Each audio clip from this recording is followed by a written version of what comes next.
What's up, everybody? I'm Mike Ivanov. That was a great introduction. Thank you so much. Hey, guys. Good to see you, man. Good to see you. All right, so what I want to tell you first and foremost before I get started is that public speaking is my greatest fear. Absolutely, hands down, biggest fear. So today, we are going to walk into our fears together. All right, so without too much more delay, I'm going to get started. So is everybody ready? Okay. Awesome. All right. 5 years ago, I almost wasn't here to tell you this story. I was on a beautiful trip with my wife celebrating our anniversary. I should have been happy. I should have been soaking in the moment, taking in the view, cherishing our time together.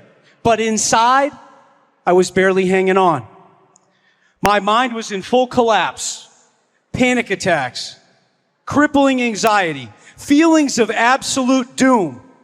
And I've been fighting it alone, in silence, pretending I was fine for far too long. That night, something in me snapped. I couldn't hold it in anymore. I woke up, I sat up in bed, and I just broke. I started crying uncontrollably, my entire body shaking. I couldn't breathe. I couldn't speak. All I could do was cry. My wife jumped up, absolutely terrified. She just kept asking me what was wrong. And for the first time, I decided I had to tell her the truth. It's a tough one. So, I looked at her, still barely able to breathe, still crying, and I told her, I've been planning to take my life. That's right.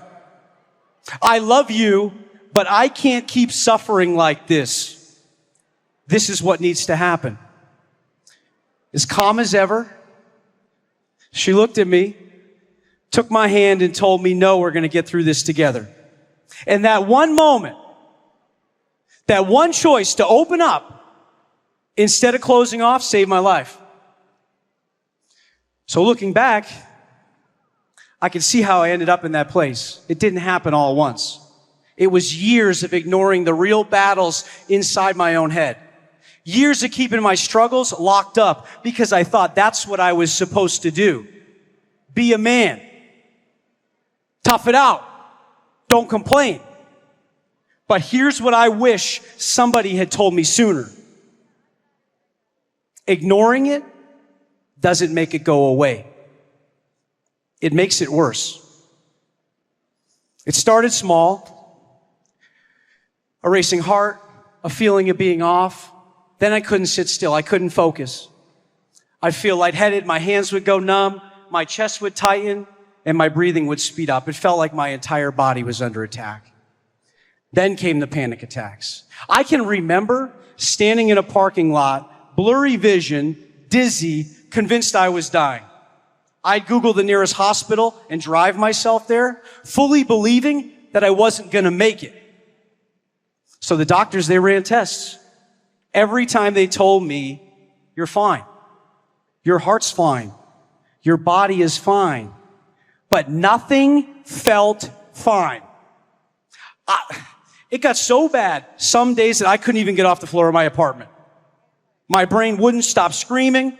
My body felt like it was shutting down. And at some point, I started believing the only way to end this pain was to end everything. And if you've ever felt a fraction of that, I want you to hear me. You are not broken, but you have to stop suffering in silence. So after that long night on that trip, I got help.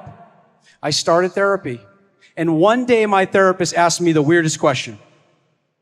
She said, did you ever ride a bike? I kind of laughed and looked at her, like I'm here to fix my mind and we're talking about bicycles. I didn't really understand where she was going. But then she pushed me. She asked me, did you ever love it? And suddenly I remembered as a kid, biking was my thing. The speed, the freedom, the flying down a hill with the wind in my face. I loved it.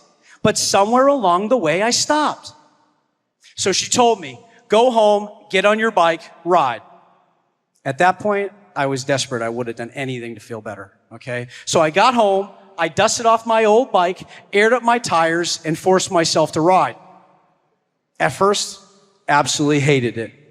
My brain was still racing, my body was still screaming, but then something happened. Something switched. My mind went quiet. I wasn't panicking. For the first time, I wasn't spiraling. I was just pedaling, just moving forward. And for 45 minutes, I felt free. That was my moment. That was my proof that I could fight back. And from that day on, I made a promise to myself. I was going to keep moving no matter what.